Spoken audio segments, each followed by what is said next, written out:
Welcome, Chris Michel. Right? Yes. That's it. Is that Michel, New Orleans? That would be French. Yeah. So yeah, you could tie it to New Orleans, but No. my family is actually from Montreal. partly from France. Okay. I'm going all the. You're going all over the place. All and I over the place, appreciate and that. I'm trying to stay in on this continent, and you're going. Nah, it's really just France. No, I'm really I'm a mutt from the European area. Yeah. There you go. And you live in Georgia now? Oh yeah, I'm here in Woodstock. Okay, and you're from. You went to Illinois, played football, right? Correct. So I'm originally from Illinois. I moved. I lived outside of Chicago. And then went to the University of Illinois, moved to St. Louis, lived there for about 12, 13 years, then moved down to Atlanta. And I took a detour and went to Memphis for about 4 years. There you go. And then I came back. That's where my family's from, is Memphis. I've been to St. Louis too. You like Atlanta better than both of them? Yes, I will say that. St. Louis is a nice little big town. Mm-hmm. So you've got all the big amenities. You've got the culture. You've got the sports. You've got all the things that you can do. Baseball, that's it. And hockey. And they used to have a football team. And they used to have a basketball team, but that was back in the 60s Long and time 70s. ago. Yeah. Yeah, the spirit. Yes. Spirit. But yeah, before they lost the basketball and football, I mean, they had there were a lot of things to do there. There's a lot of culture and there's a lot of things that you can do, the museums and the theater and all that stuff, right? So it's a great city to go and visit and see all that stuff. But there's nothing like Atlanta. I mean, Atlanta is just, it's a southeastern New York, right? Yep. I mean, it's a southeastern LA. It's a mosh pit for just people from all over the place. So It's a good business town. Yeah. Yeah. Oh, yeah. I like St. Louis too, and I like Memphis. I don't think I would live in Memphis, and I probably wouldn't live in St. Louis, but I liked visiting them. Yeah. But I could certainly see myself living in Chicago for years, outside of Chicago, because it's more of a Atlanta type city. And I certainly have lived outside New York for a decent amount of time. And I say decent amount, I was young and it was like 6 months and I was 7 months. That's a long time when you're. That's a good amount of time to spend in New York, and then it's time to go. Yeah, of course. But I could see myself buying a condo or a hotel up there, or a condo or something up there to go 4 or 5 times a year. I love the city. Yeah. It's really nice. So you made your way from Memphis down to Atlanta. What year was that?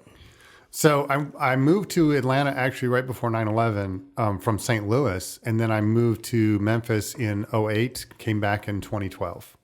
And did you have the same jobs at all those places, or did you switch jobs? And when did you start your consulting business? I started my consulting business 3 months ago. Oh, congratulations. There you go. So, but I've been working on this ever since. I mean, I've been in... So when I moved to Atlanta, shortly after I got here, about 3 years after I moved here, I got into heating and air conditioning. And so I've been in heating and air for the last 15, 16 years before I started my own business. And that really taught me what I wanted to do. It really showed me that I love the consulting piece, the coaching, the training. I love helping people do what they want to do, further their business and get so much better in what they do. So that's where that came from. So yes, I moved to Memphis to run a heating and air conditioning company, moved back to Atlanta to run another heating and air conditioning company, and worked for a manufacturer for the last couple of years. And now here I am. Doing it. Do you find yourself, because you were in that industry, those are a lot of your clients, the service-based industries? Initially, yes, that's kind of been my focus because it's who I know, right? And so I know a number of people in that business that need somebody like myself, but I'm not restricted to that, which is kind of cool because, I can help anybody who has salespeople or who has a need for a salesperson, or even the solopreneurs. I'm finding that even the solopreneurs, these individuals that are running their own businesses, they know their business. They know about marketing. They know about programming. They know about all these other things. They just don't know sales very well. And so they find themselves tripping over themselves, right? And they get stuck on, well, now what do I do? Right. Well, they said no. I guess I walk away. Well, when you say no to a salesperson, they're like, okay, challenge accepted. Moving, let's go a little bit deeper. Let's try a little bit harder, right? And so you have to position it because our natural instinct is to say no to things. So 100%. I mean, I think that the way we have a lot of of service-based businesses, kind of the bedrock of what I built this business on. And when I was by myself in, 09, 10, 11, before I took on a partner and we kind of built this thing out. But they need sales help because they're not salespeople at all. You have businesses that have salespeople that work for them, but a one truck heat and air person is not a salesperson. Typically, they're not. Yeah. There are some. I have a friend that's a plumber that he's a sales dude. Yeah. Disguised as a plumber. Sorry. You know what I mean? Yeah. So, shout out Kevin Long, but he's he runs a Mr. Rooter in Tallahassee, and he's just really good at sales. Yeah. But a lot of times that's not that doesn't translate.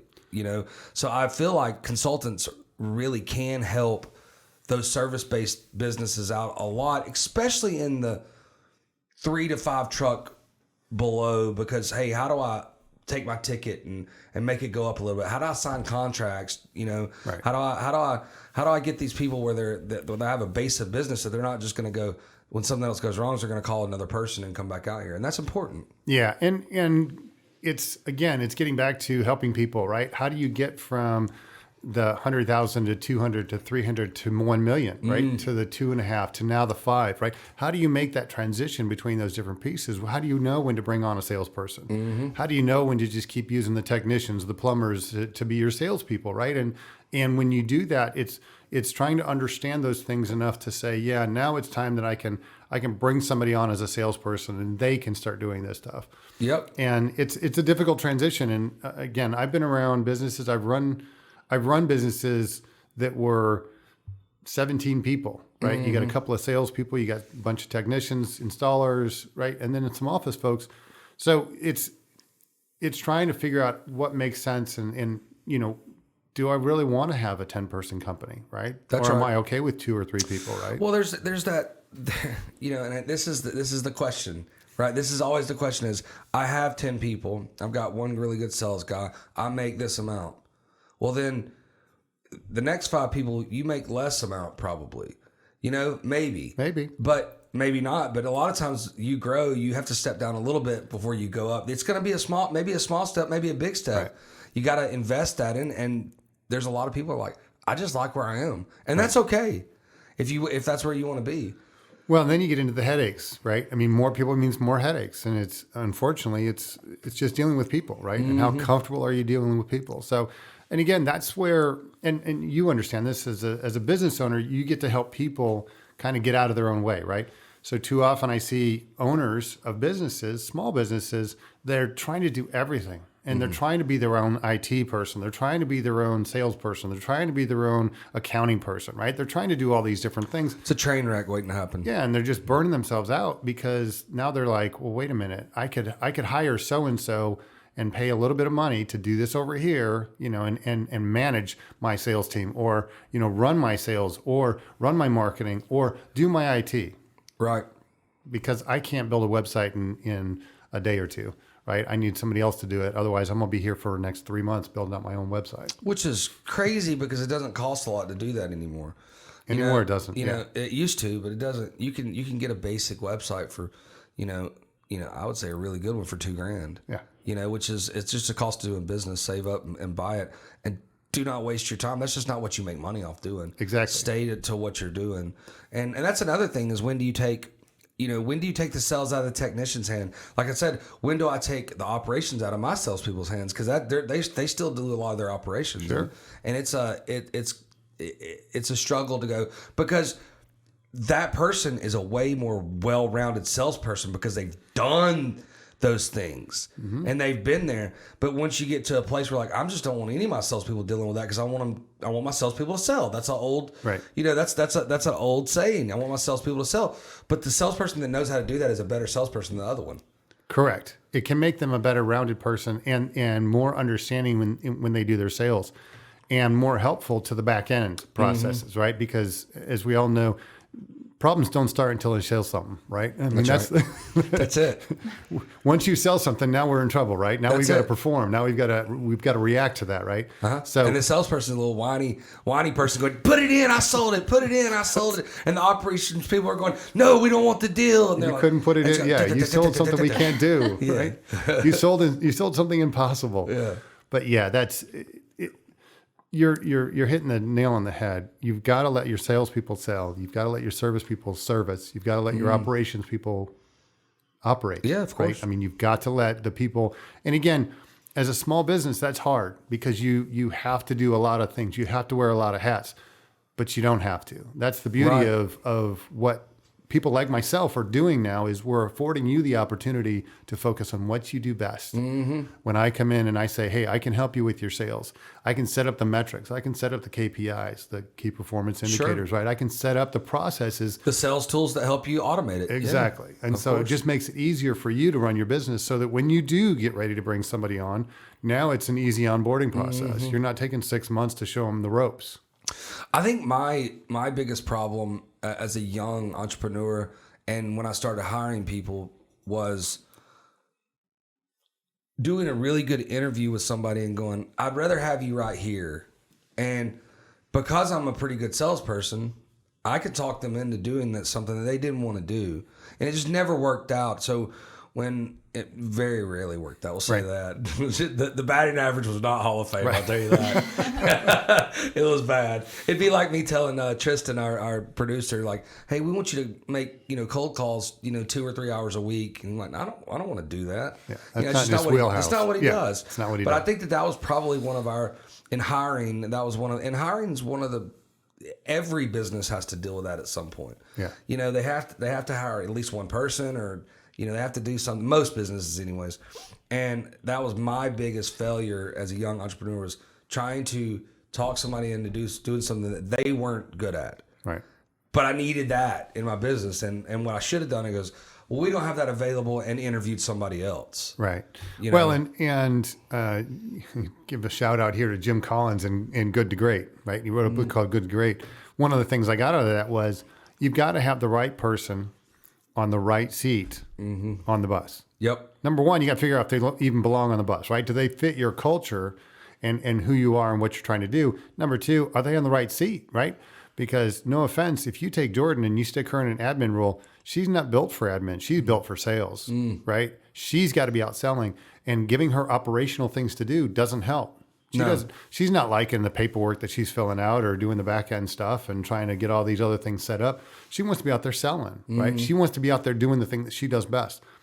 That's where she belongs. That's the seat that she belongs in, is the sales seat, not the admin seat. Yep. So. Yep. And I can tell people that just all the mistakes that I made because, man, if you don't make a lot of mistakes, man, you're not doing it right. I don't think. I mean, you want to lessen them a little bit, but small failures lead to success. Absolutely. So you got to learn. You got to learn that. You got to learn the ropes. But just don't quit. Well, and that's what they tell you, right? The way to find out if somebody's successful is not the amount of times they've fallen down, but the number of times they've gotten back up. Right? If you've fallen down 7, you need to get up 8. So right. It's just one of those things that you've got to keep getting up from all the mistakes that you make. And the only way we learn things is if we make mistakes. We don't typically learn by winning. No, not at all. Of course, don't tell that to Jordin and the Bulls in the '90s, but that's a different story. But he went through his Hurleys against the Pistons and all that. So he didn't always win. When he got the championship, he always won. But it took him a minute to get there. I think he was in the league 10 years before they win it. So he failed too. He wasn't always the greatest. But right there in the middle, it was like there were other people like, he might be better than him. But when he started winning championships, they're like, that guy's just better. Right. The guy's just better than everybody. And he was. He was. Let's talk about your business. We're talking about the businesses that you service. How are you finding your customers? And what is your first A to Z or first A to C of, hey, this is what I'm going to do to help you? Yeah, so the biggest thing that I do is I help people figure out, number one, I do a business assessment. That's if I'm going to spend any time with you, I want to do a business assessment. I want to find out where you're at currently so we can do some benchmark, right? So we can figure out, kind of draw a line and say, okay, here's where we are now. So we know what the progress looks like, right? Because too often in business, people have no idea what they're doing and they have no idea the ups and downs and where they're at. So it's nice to draw a line in the sand, if you will. So I do a full-on business assessment. And with that business assessment, I sit down with you after sitting with you for a while and understanding your business and the key players and where you're at. I basically print out a 100+ page report with an executive summary that says, here are the top things that you could work on. And then we sit down and we go through all that. And then we say, does it make sense for us to move forward, or is this okay for you to do on your own? Now, I'll tell you, every one of those assessments I've done, we move forward with me because it only makes sense for me to help them out. Sure. But what I do, the first couple of things I do is I want to work on processes. I want to know what processes we can put in place, because 9 times out of 10, they don't even have a process. They've got no idea what the process is. And so Jordin may be excellent at sales, and Jordin knows all about sales, and she can, in her mind, put together a sales process. And you have no idea how to put together a sales process because you're an okay salesperson, and there's nothing wrong with that. You just need some training. You need some coaching. You need some help. And so you're experience. So you're a C player, and I'm going to take you from a C player to a B player because I'm going to pick Jordin's mind. I'm going to pick your mind, and I'm going to put some other things together, and I'm going to show you what the process should look like. So now you can take this process and you can step forward and become a better salesperson, better at closing, better understanding leads. We also define where they come from, right? Where do your leads come from? How are you getting them? What are you doing with them? And that's all in the assessment. Yeah, that's all part of the assessment. If you were to break out this 100-page assessment, is when you do the assessment and have a 100-page report, right? Yeah.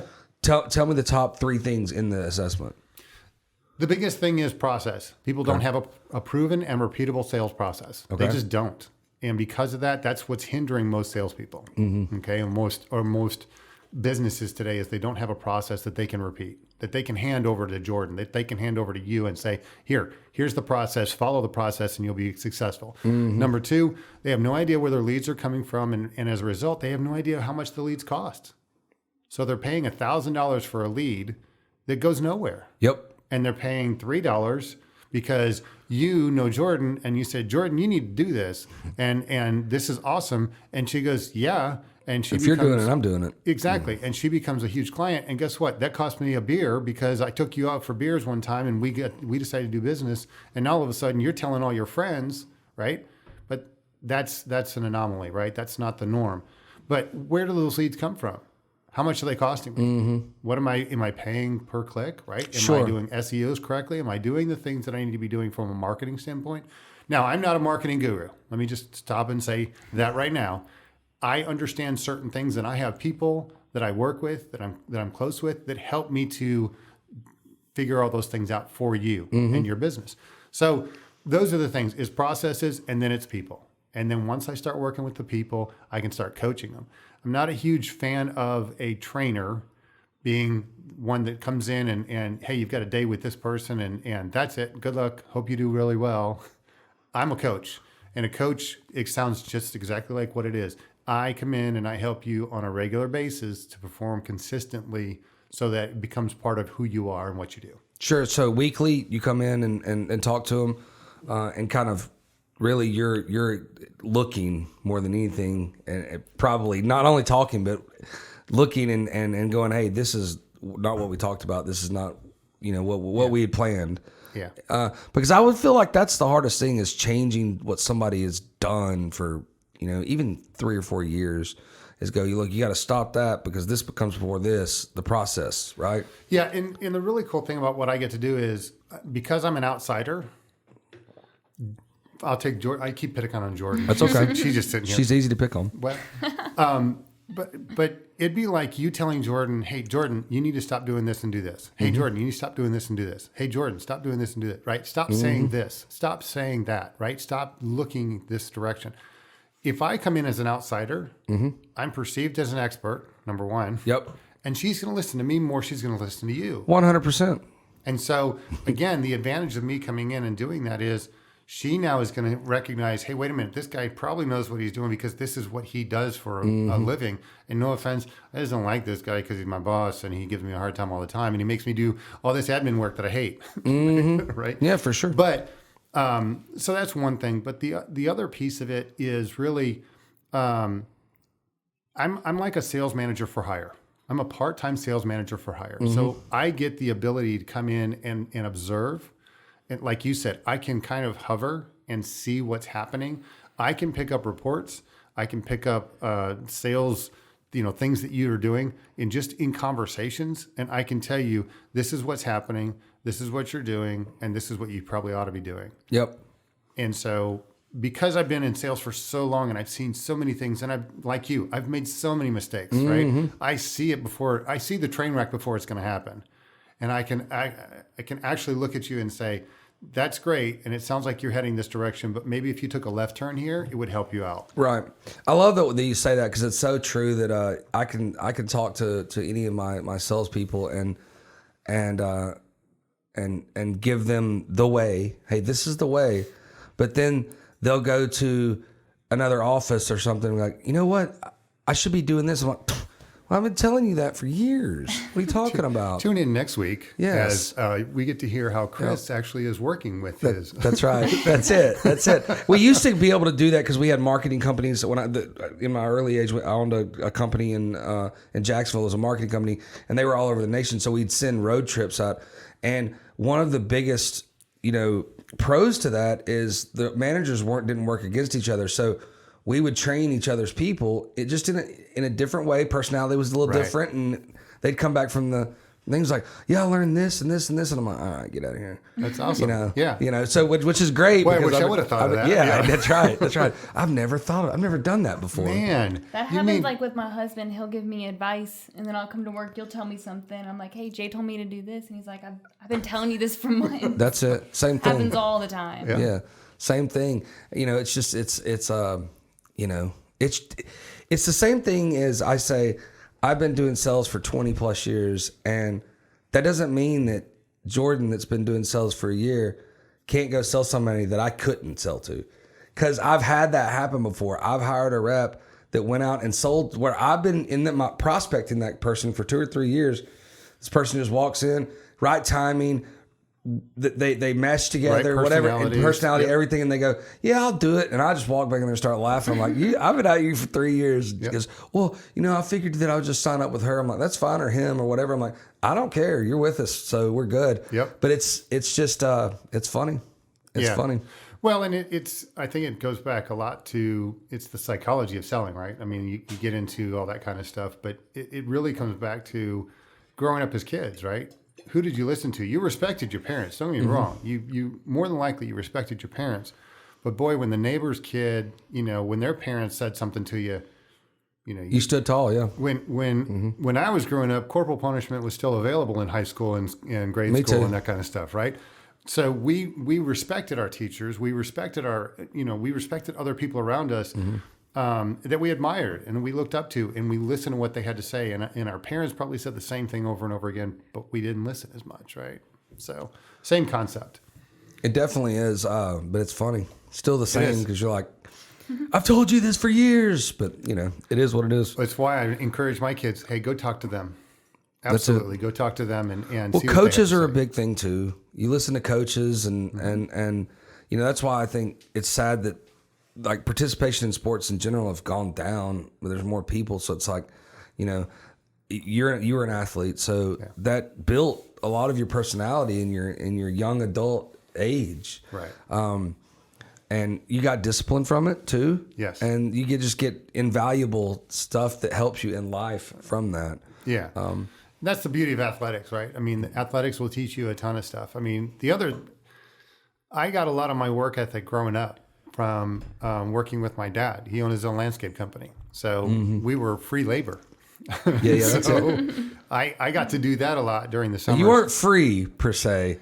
Well, I paid for my room and board. it. Let me put it that That's way. it. That's it. Whereas most kids don't get the opportunity to do that. That's right? it. So, But and I grew up playing in high school. I played 3 sports. I played football, basketball, and track. And in the summers, if I wasn't working in the summers, I was playing baseball. Right. So I was always trying to play athletics. I was always around that, and so there's a lot of valuable lessons that you can learn from that. Again, it's the resiliency. It's getting back up again, and it teaches you a whole lot.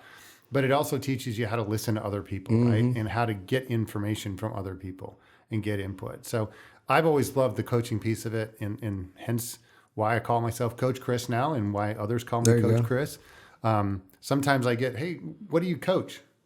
I coach salespeople. Coach business. I coach salespeople. And it just flows. Yeah. Coach Chris. Yep. Sounds good. I like Jordin already, man. Yeah. See, I always say that your best teacher as a salesperson is the field. Like I could sit down with my guys, and I've said this over and over. I could sit down you for a month and teach you at this table, but you're not going to retain but X amount. But you go in the field, and then you call me with a question and go, "Hey, I've never heard of this particular software." And I go, "Okay, well." And that's how I teach people. I can't tell you all the software. I can't tell you all that. You got to go out there and learn it on your own. And then you got to call me, and then we'll answer those questions. And that's how you learn. You learn in that experience. So, the field is a better teacher than all of us. Right. Well, and that's the difference between book learning and process learning, right? So I can learn from being involved in a process a whole lot quicker than I can from a book. For sure. And so, no offense, I'm not going to give you a piece of literature and go, here's the best way to do this. That usually doesn't work. Well, it's almost like this, like sales book. I've read like hundreds of sales books. Sure. But they don't give you, none of the sales books give you a blueprint. It's just anecdotal.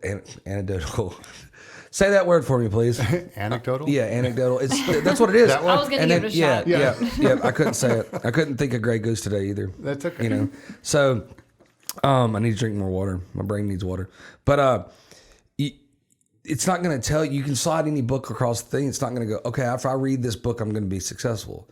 No, but it's going to help you, and it's going to put your mental in the right place over and over and over and over and over. And reading those books and then going out on the field and doing this, it puts you in a really good mental state to do it. And you're learning in multiple ways of how to be successful. Right. And of course, you need mentors. You need people that have done that before. You need people that have done that specific industry, really, whatever you're in. And if you can get all those pieces in place, you'll be successful. Yeah, I think it was Eleanor Roosevelt who said, you're better to learn from other people's experiences because you don't have the time to make all the mistakes. That's right. Yep. So we learn a whole lot more from experiences of other people. And the books, to your point, you're right. I can read a book and that doesn't mean a thing to me until I get into the field and then I see it firsthand and I go, wait a minute, now let me go back and read that book again. Because now it makes so much more sense. Now it means so much more what Brian Tracy was trying to say about the sales, psychology of sales and the sales process and all that other stuff, right? So yeah, until you get in the field, until you experience these things, you really don't know what you're doing, right? And That's so right. You're going to make different mistakes on the front end of not knowing, and then going in the field, seeing it, then coming back and reading it again and going, oh, okay, now I can make that mistake again the right way. Absolutely. Absolutely. We're probably going to wrap up here in a minute, but what I would like for you to do is tell me how to get a hold of you. What's your business name? Coach Chris. And then how can we help you? Who are you looking for specifically? And how can the people that are listening help you? Sure. So you can always reach me via cell phone. And I'm going to throw that out there. Cell phone 404-944-2851. That's my cell phone. Call, text. Anyway, my website is coming. It's CoachChrisConsulting.com. CoachChrisConsulting.com. It's all one word, all together. That's probably the easiest way to reach me. I'm on LinkedIn. That's one of my biggest things that I use right now is going through LinkedIn. Sure. And you're going to hear about this. So I'm going to tell you about it so you can think about it. I'm writing a book. It's going to be called The Red Chair Experiences. If you go onto my LinkedIn page, Chris Michel 84, LinkedIn, you put Chris Michel 84 at the end. You'll see my profile. But go and check it out. That's what I'm doing. So my ideal customer, it's really somebody who has 2 to 10 salespeople. Okay. And they are managing sales. The owner's trying to manage the sales team, and they really shouldn't be. Right. Right now, the specific person that I'm looking for is I'm looking for a young salesperson. You decide, hey, you know what? Jordan's been doing such a phenomenal job in sales. I'm going to make her my sales manager now. Mm-hmm. Jordan has no clue what she's doing. Okay, and no offense to Jordan, well, that's a learning curve. But she's young and she's green and she knows how to sell. And you said, hey, that's a natural fit. We'll make her the sales manager. That unfortunately is a bad position for her because she's going to fail so many times over. It's not even funny.